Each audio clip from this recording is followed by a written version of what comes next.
लीजिए।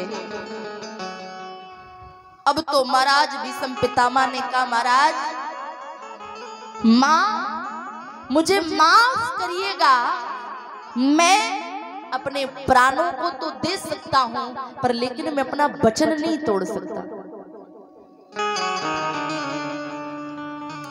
मैं प्राण दे सकता हूं पर अपना वचन नहीं तोड़ सकता। मैं शादी नहीं कर सकता, उसका कारण है मैं गंगा माँ का पुत्र हूं। माँ गंगा मेरी माँ है।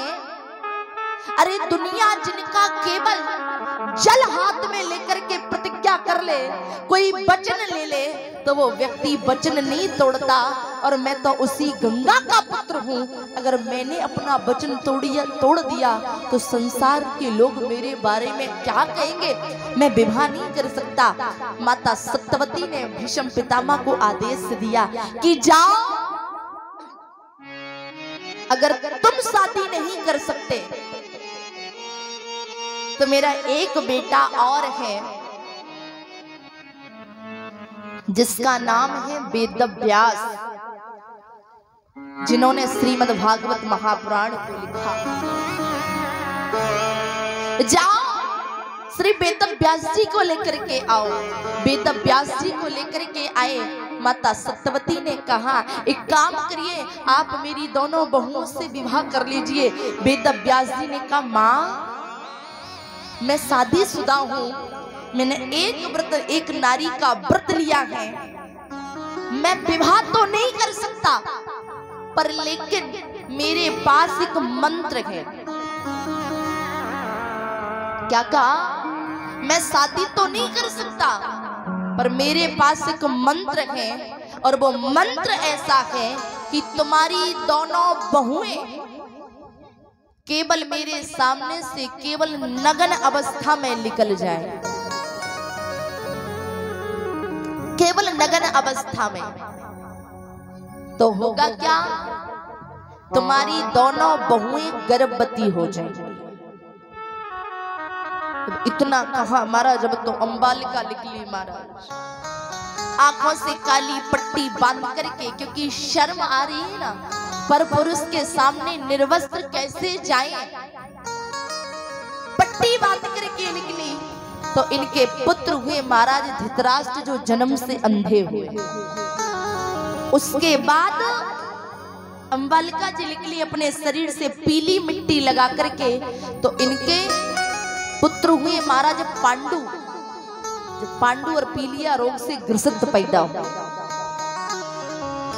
महाराज वेदव्यास जी ने कहा, मां इनके यहाँ 2 पुत्र होंगे पर दोनों ही पुत्र स्वस्थ नहीं होंगे। एक जन्म से अंधा होगा और एक जन्म से रोगी होगा। माता सत्यवती ने कहा, वेदव्यास कैसे काम चलेगा, क्योंकि एक राज्य का राजा तो स्वस्थ होना चाहिए। कहा, मां मैं इतना कर सकता हूं, अपनी बहुओं में से किसी एक को मेरे सामने से दोबारा नग्न भेजिए। जब दोबारा कहा तो ये स्वयं नहीं गई, इन्होंने अपनी एक दासी को भेज दिया। वो दासी हंसती हुए मुस्कुराते हुए गई, तो उससे स्वस्थ श्री काका विदुर पैदा हुआ। महाराज जो धृतराष्ट्र है ना, इनके 100 पुत्र हैं, दुर्योधन दुशासन आदि आदि। और महाराज पांडु के 5 पुत्र हैं। कौन कौन? महाराज युधिष्ठिर, महाराज भीम, अर्जुन, नकुल, सहदेव, 5 हैं। पर इन दोनों की बचपन से नहीं बनी, कौरव और पांडवों की बचपन से नहीं बनी। और दत्ता ये कहावत बिल्कुल सही है। कौन सी? कि महाराज जिस व्यक्ति का बचपन बिगड़ जाए उस व्यक्ति की जिंदगी बिगड़ जाती है, और जिस व्यक्ति का बचपन सुधर जाता है उसकी सारी जिंदगी सुधर जाती है। आपने देखा होगा, अगर ये बात थोड़ी सी समझ ना आए तो थोड़ा और शॉर्ट दूसरे रास्ते से समझाऊं। जिस घर की नींव कमजोर होती है ना, नींव समझते हो ना, इधर नींव बोला जाता है कि बुनियाद। क्योंकि हमें बुंदेलखंड में तो महाराज बुनियाद बोली जाती है। इधर क्या बोला जाता है?